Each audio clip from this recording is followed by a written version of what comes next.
This is the Jama Masjid in New Delhi.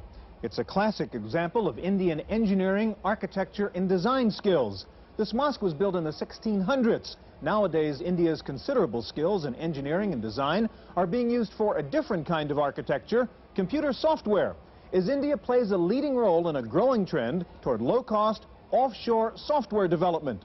Today, we take a look at software from India on this edition of the Computer Chronicles.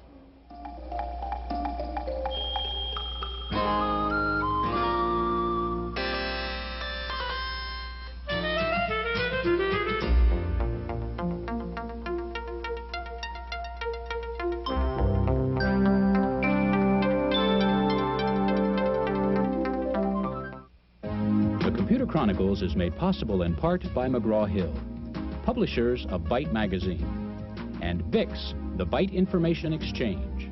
In print and online, Byte and BIX serve computer professionals worldwide with detailed information on new hardware, software, and technologies.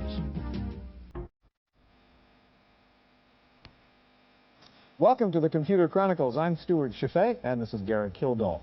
Gary, this is Instaplan, a project management software package, very highly rated, considered very powerful, and very inexpensive. You can buy the basic package for $99. What's interesting about Instaplan, and you wouldn't find it out by reading the documentation or the package, is that it wasn't produced in this country. It was produced in the third world in India.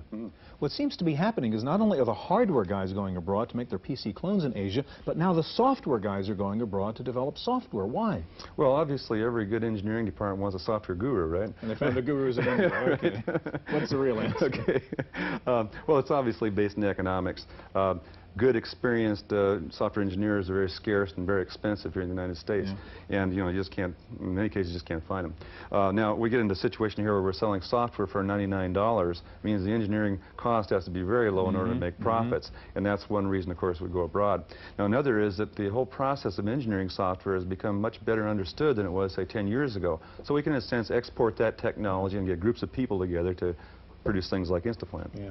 Gary, we're going to focus on the international export software business, particularly in India. India seems to be leading the pack among the third world countries doing this kind of thing. One of the reasons may be the already existing network of many Indian nationals ensconced in the American computer business. We begin with a report on that from Wendy Woods.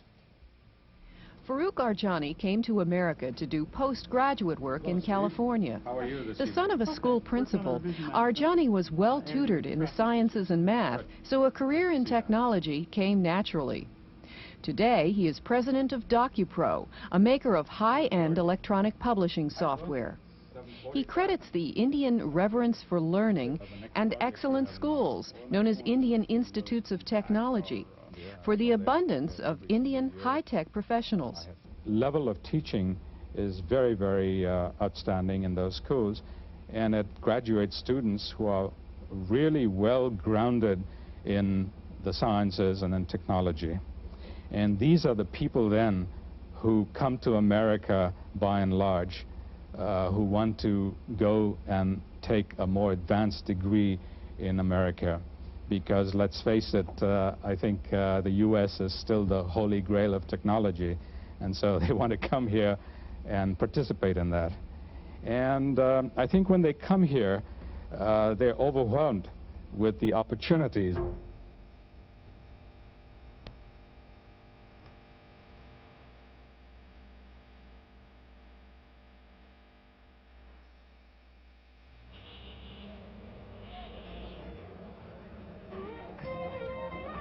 Modern India often seems to be bursting at the seams with impatience, impatient to move forward and desperate to move up.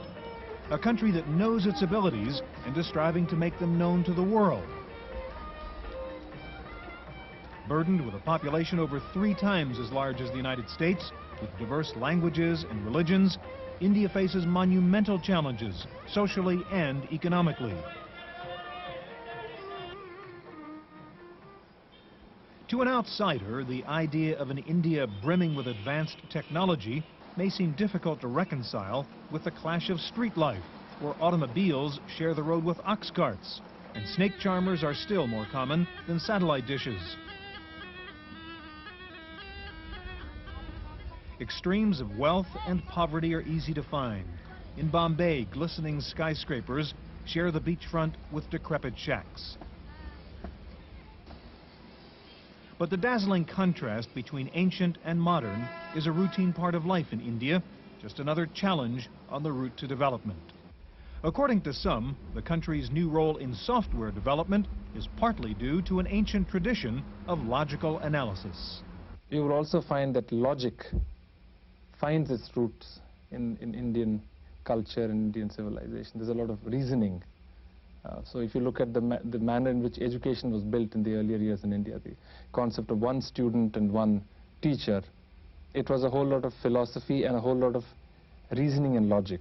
So I think somewhere at the back of things is that foundation of knowledge built on reasoning, of exploring. India's new stature as an offshore center for software came about slowly, but it's picked up tremendous speed in the last 5 years. The government's liberalized computer and software policy of 1984, combined with a growing reputation overseas, made the Indian computer industry a choice prospect for joint ventures and high-tech developers. The burgeoning software industry here in India has led to a concentration of computer companies in the south of the country in the city of Bangalore. It's the fastest growing city in India.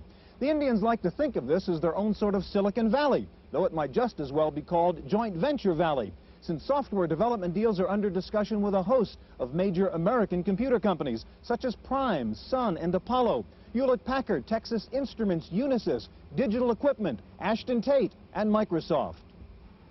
Not unlike California's own Silicon Valley, Bangalore's high-tech firms seem to breed more of the same. India's Space Center is located here, along with a sizable portion of the aerospace industry. In the center of town is the lush campus of the Indian Institute of Sciences, where research in parallel processing and superconductivity goes on inside, while a more basic kind of labor continues outside.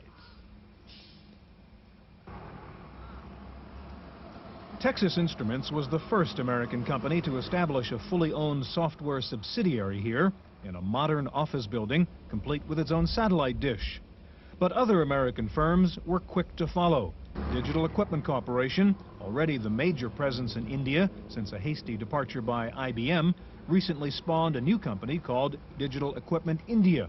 Some of DEC India's projects include network operating systems, database managers, compilers, and designing VLSI, or very large-scale integrated circuits. The company decided there were several good reasons to expand in India. Well, there's a tremendous cost advantage. As you know, the cost of Indian manpower is significantly less than what it is in the States. In terms of digital's likes and dislikes, we found over the years, in the last couple of years, that they have supported us extremely well. The brain power is here, the technical talent is here. The numbers that I'm giving you probably are about 3 years old when we did the feasibility report. But we felt that the cost of doing such work in Massachusetts was close to about $50 an hour, while we were able to contract with Hindetron for the same work at about $15 an hour. Lower development cost is a compelling attraction for any competitive business, especially in the computer software field, but the complexity of software development requires more than just cheap overhead. It calls for a sustainable level of quality, which is maintained in turn by good programmers and engineers. Once we were over the training period and logistics, the logistics and the communications between the two places, once we established those links, we felt that the quality that we were getting out of our export unit here in near Bombay was equal to what we were getting in Massachusetts. In fact, I would even comment the documentation was in some way was better because it was a lot more detailed. DEC's new joint partnership conforms to the Indian government's new model for joint ventures, restricting foreign ownership to 40%. And it is the first such minority ownership deal ever for digital. Across town, a well-established Indian computer firm called PSI continues quietly to build up its American customer base, which it started to develop in the early 1970s. PSI's founder, University of California graduate, looks with favor upon the new invasion of foreign computer companies. I think it's a great thing for us because it's going to drive technology. It's going to make our people, it's going to hone their skills, you know, further. It's going to keep us in touch with the state of the art. And I really welcome this kind of influence. PSI's big partner is Bull Computer of France, recently merged with Honeywell. But their software projects span the globe. PSI has developed software for Western Union, Harris, and Whirlpool in the United States. A Japanese company hired them to write a bilingual Japanese and English word processor. And in another project for Japan, they created a Unix lookalike called Unix. PSI's founder recognizes that while the Indian software industry has made great strides, it takes more than technology to gain a foothold in the Western markets. Our weakness is that we do not have a marketing reach within the US. We have to necessarily, today at least, depend on being able to convince a set of customers that we may meet, a set of potential customers that we may meet somewhere or the other, or if they hear from some of our other customers. Hopefully that will also change in the future so that we can make our abilities, our credibility known to many more companies. Bangalore is also home to Wipro Systems and Wipro Information Technology. Wipro, which stands for Western Indian Products, got its start selling vegetable oils. Today, Wipro Information Technology is India's second largest computer company, specializing in board design. The company raised eyebrows at the recent Fall Comdex show, where it was one of only 3 companies in the world to unveil a high-speed 386 motherboard. Wipro surprised many industry people also with one of the first 386 multi-bus machines. We were, and in fact Intel were the people to tell us this. They said we were the first in the world to do this outside of the US, and the 5th company in the world to be able to do this altogether. On the multi-bus too, I'd say they're saying that we are amongst the earliest in the world to be doing it. Now, I wouldn't know whether we are the first in the world, or certainly I think what we're going to be able to do, we've already delivered systems. Most of Wipro's software has focused on the PC, but the company is expanding now to other platforms like the Macintosh and the workstations of American-based Sun Microsystems. We have a capability which is very unique and very valuable in the States, and we are defining that as the product development capability. So we are forming alliances on a product-by-product basis with various US firms that have the clout and the capability and the access to these distribution channels, and acting as an extension of their R&D capability. An example of that is our product Instaplan, where a company called Instaplan USA, which is a US corporation, markets our product in the US. And in fact, a month or so ago, PC Week rated it as the 2nd best project management software package in the world. Wipro's newest projects include SoftLAN, a software-based local area network, and Multi-DOS to make the PC-AT into a multi-user system. As with other Indian vendors, Wipro had doubts about advertising the Made in India part of their product.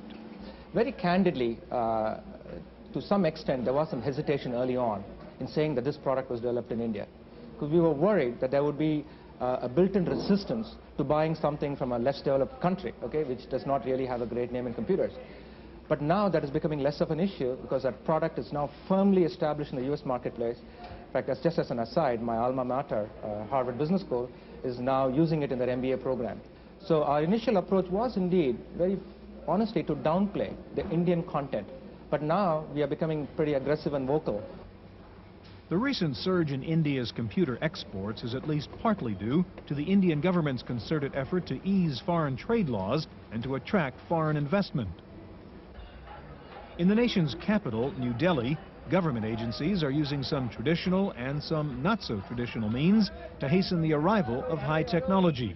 We are quite convinced that electronics and other high technology areas are going to provide us a vehicle to speed up the development process and then catch up with the world, if I may use that word. I don't see any way to do it by conventional, traditional way we were developing our economy. And we really would not like to left behind, and more important than that, amongst India's recognized strengths are the accessibility to talented people. In the United States, we're used to high-tech company names like AT&T and IT&T, but here in India, the big technology company is ET&T, the Electronics Trade and Technology Development Corporation. It's a government agency designed to act as a catalyst to help bring India's high-tech products to market, both domestically and for export. Over the last 3 years, India's domestic electronics industry has been growing at a phenomenal 35% per year. The Department of Electronics wants to maintain that growth and spur exports, which are expected to top $1 billion by 1995. You see, we have realized and growingly realized that for development of electronics in the country, we would essentially need to import, and we must continue to import. And it is simply not possible for any country in the world today to be self-reliant in that sense. Now, only question before a country like India relates to that if the growth of electronics is going to need considerable amount of foreign exchange resources, then we must also have exports out of electronics. And we see a great possibility of doing so, both in area of computer software, as well as I would say in the area of hardware also. To help technology find its way into Indian life, Prime Minister Rajiv Gandhi took the unusual step of creating a special government position called the Technology Advisor, a position that requires perseverance and patience. The problem is much more complex in terms of social interaction, value system, political interference, bureaucracy, you name it. But at the same time, there is a lot of potential. You got a lot of talent, and there is a lot to do. So as I came in the system, I learned because I had lost a lot of time. I listened to people, and I sort of felt that the key to making a break here is not technology. It's really teamwork and creating new work environment. Sam Pitroda made his fortune in the United States, but decided to return to India to help break down the old hierarchies with some American business methods. He soon found that the problems began in his own office. When the boss goes to some office or somebody's workplace, they all stand up. It's a normal routine. So in early days when I moved here, we had only one phone. So every time somebody called me, I'll go into the office next door, and all these girls will stand up. So I kept telling them, I said, look, you don't have to get up when I come, because I get 10 phone calls a day. Why should you stand up and then remain in standing position until the call is done? If I'm on phone call for half an hour, they'll stand for half an hour. So I kept telling them, and it didn't make any sense to them, because they thought I was just kidding. I still like their standing up, because that's respect. So one day I collected all my courage, and I just went into this office, grabbed one girl by both shoulders and said, you sit. And she was all shaken up. I look also a little more frightening compared to others. So she realized that the guy gets mad. Word got out that he really doesn't like when you stand up. These are the kinds of issues we had to deal with. India's bid to become a major player in the world of high technology faces other obstacles as well, mostly due to the rudimentary infrastructure of the country, only now beginning to improve. In particular, communication by telephone can be exasperating. It's a very serious problem for us, but we've compensated for it in the facility. We've got uninterrupted power supply, full generating systems. Communications problems are more a problem internal than they are external. Communications through external to the United States is relatively good.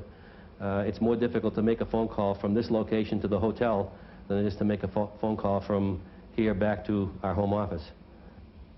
To overcome the communications problem, many new joint ventures have turned to satellite links. Texas Instruments, DEC, and Citicorp own or lease satellite dishes, permitting them direct 24-hour data transfer and electronic mail, bringing the office in Bangalore into the office next door.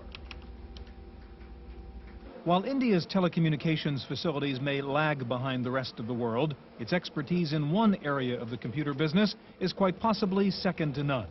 Several Indian companies and schools have become experts in Unix, an operating system which is now attracting renewed interest in the United States. The growth of Unix as a standard was driven largely by the pullout of IBM after a dispute with the government. Many Indian professionals now view IBM's departure in 1978 as a stroke of good luck. On the whole, the departure of IBM has been good for the country. IBM was a giant, and possibly it's stifled development. You know, IBM used to sell so aggressively that it used to shut out others from the market. The whole computer scene changed dramatically after IBM's departure. Not only CMC, but many other companies have come up. Even manufacturing companies have come up. Partly it could also be due to the fact that the microprocessor came in after that. But to a certain extent, yes, IBM's departure led to the opening up of the market. Now, in India, Unix is the #1 priority. Unlike the US or Europe, where it's an important subject, it's becoming more important. But people also use Unix. Here, everything is built around Unix. So I can see that we may be getting advantage because of the work that our people are doing with Unix. India's expertise in Unix has given its local vendors a head start on new hardware implementations.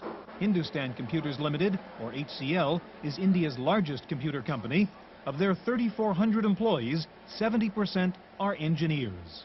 We decided to back Unix. It was a risk we took in 1985. We put 100 engineers behind Unix in 1985. I think you can see some of the results come out in the last 2 years. Today we are the biggest Unix house in India.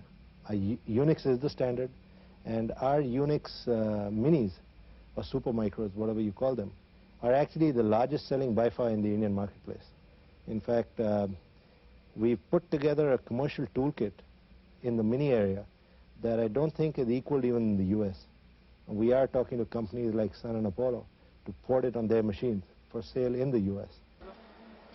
HCL's latest machine is the Magnum, a multi-processor super mini-computer running Unix System 5 version 3.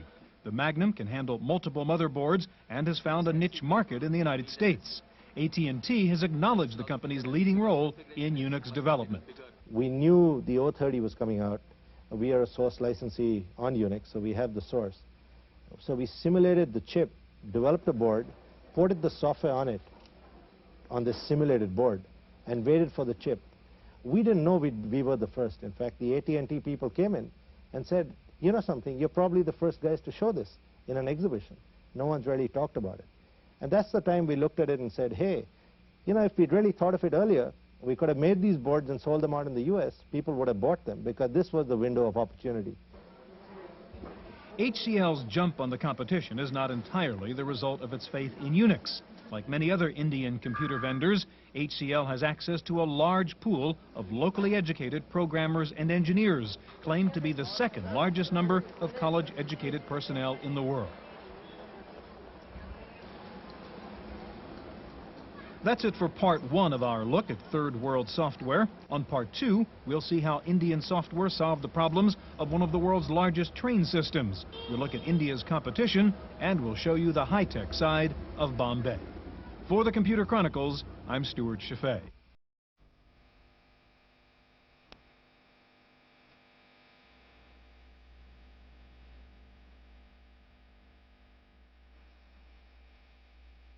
In the random access file this week, Intel has demonstrated its new 32-bit chipset, implementing the Extended Industry Standard Architecture, or EISA as it's known. The Intel chipset allows users to add 32-bit high-performance boards to existing 8 or 16-bit standard AT slots. Intel also has another chipset that is compatible with IBM's microchannel architecture. Advanced Logic Research has entered the 486 computer game by announcing a new low-cost AT clone that is upgradable by replacing the 286 CPU with a 486 chip. The basic ALR machine, called the PowerFlex Model 40, will sell for under $1,500. The 486 chip upgrade will cost around $3,000. So for about $4,500, ALR is offering a relatively low-cost 25 megahertz 486 computer. Apple says it's developing its own new PostScript clone, a proprietary font scaling and page description language for use in the future Macintosh system software and Apple laser printers. Apple is therefore selling its share of Adobe Systems, which had been providing Apple with PostScript. There are reports that Apple is stopping production on the Mac 2 to focus exclusively on the new Mac 2 CX. Sales of the 2 CX with more speed and a smaller footprint have been far ahead of the older Mac 2.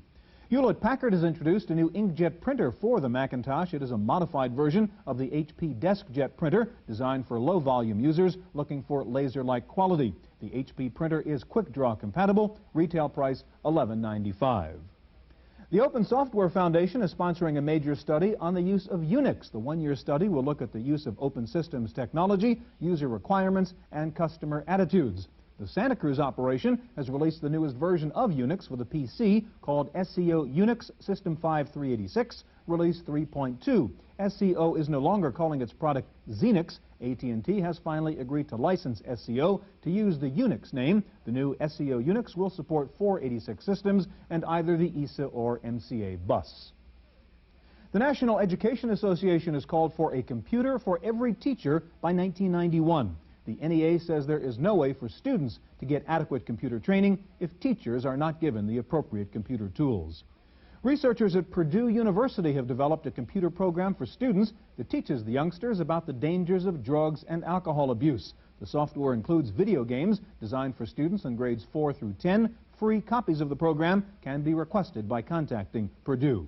Finally, Lotus has announced the winners of this year's prize for innovative 1-2-3 applications. In the corporate category, the winner was Brand Neiman of the Environmental Protection Agency for a 1-2-3 spreadsheet that predicts acid rain pollution. The winner in the commercial category was Stephen Wexler, who developed an entire music production management system using Symphony. Winners get $500 contributed to the charity of their choice. That's it for this week's Chronicles. We'll see you next week. The Computer Chronicles is made possible in part by McGraw-Hill, publishers of Byte Magazine, and Bix, the Byte Information Exchange. In print and online, Byte and Bix serve computer professionals worldwide with detailed information on new hardware, software, and technologies. For a transcript of this week's Computer Chronicles, send $4 to PTV Publications, Post Office Box 701, Kent, Ohio 44240. Please indicate program date.